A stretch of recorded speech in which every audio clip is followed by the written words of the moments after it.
একদিন এক শিষ্য গৌতম বুদ্ধের কাছে এসে বলল, প্রভু, আমার মন সর্বদা অশান্ত থাকে। মাঝে মাঝে অকারণে রাগ হয়, ভয় করে এবং মনে হয় কেউ আমাকে বোঝে না। আমি কি কখনো মানসিক শান্তি পাব না? বুদ্ধ তার প্রশ্ন শুনে বললেন, তুমি নদীর ধারে যাও এবং সেখান থেকে একটি পাথরের টুকরো নিয়ে এসো। শিষ্যটি পাথর আনল।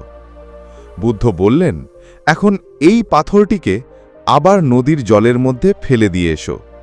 সে তাই করল। বুদ্ধ এবার বললেন, জলের মধ্যে নেমে ফেলে দেওয়া পাথরটিকে খুঁজে বের করে আনো। শিষ্যটি নেমে গেল নদীতে এবং অনেক খোঁজাখুঁজির পর পাথরটি খুঁজে পেল।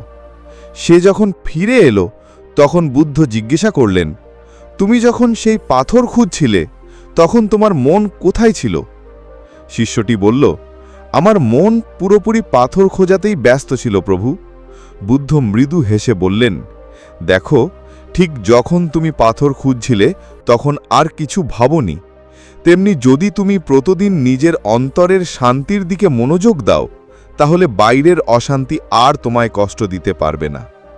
যেখানে মন, সেখানে শক্তি। যে নিজের মনকে নিয়ন্ত্রণ করতে পারে, সে জীবনের যে কোনো ঝড় সামলে নিতে পারে। দেখা হবে পরবর্তী নতুন একটি ভিডিওতে। ভালো থাকুন, সুস্থ থাকুন। নমস্কার।